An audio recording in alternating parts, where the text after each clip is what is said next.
PH scale.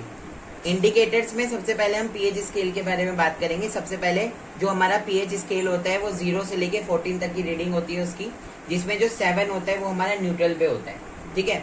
7 से जो less than होते हैं, 7 से जो लेस देन होते हैं वो सारे के सारे हमारे एसिड होते हैं, जो 0 से लेके 7 तक जाते हैं, है ना।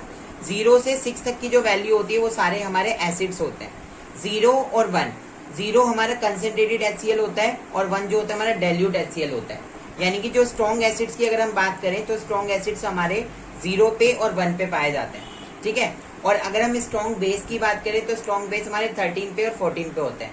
13 जो होता है वो डाइल्यूट H2SO4 होगा आपका, और अगर 14 की अगर हम बात करें तो कंसंट्रेटेड H2SO4 होता है, ठीक है। यानी कि स्ट्रॉन्ग बेस जो होगा वो 14 पे होगा और स्ट्रॉन्ग एसिड जो होगा वो हमारा 0 पे होगा।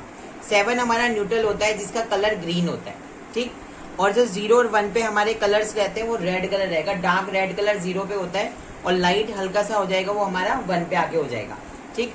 अगर हम 7 से नीचे की तरफ जाते हैं तो हमारे H+ आयंस की क्वांटिटी बढ़ती चली जाती है, और अगर हम 7 से ऊपर की तरफ जाते हैं तो हमारे OH नेगेटिव की क्वांटिटी बढ़ती चली जाती है। इट मीन्स अगर हम 7 से नीचे जा रहे हैं, H+ आयंस बढ़ते जा रहे हैं, उतनी ज्यादा स्ट्रॉन्गनेस बढ़ती चली जाती है एसिड की तरफ, और जितने ज्यादा हम 7 से ऊपर की तरफ जाते हैं तो हमारे OH नेगेटिव यानी कि बेसिक की क्वांटिटी इंक्रीज होती चली जाती है, और 14 पे हमारा सबसे ज्यादा स्ट्रॉन्गेस्ट बेस आता है, ठीक है।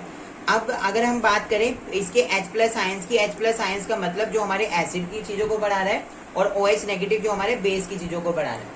अब बात आती है कि अगर हम किसी एसिड को, हमारे पास में एक फ्लास्क के अंदर एसिड भरा हुआ है, अगर हम ऊपर से उसमें वाटर डालते हैं तो यहाँ पे फ्लास्क जो होता है वो हमारा फट सकता है, क्योंकि जो एसिड के अंदर वाटर डालते हैं उसमें क्वांटिटी ऑफ एसिड बहुत ज्यादा है, और वाटर डालने के बाद में वो फ्लास्क फट जाता है, वो खराब हो सकता है, ठीक है।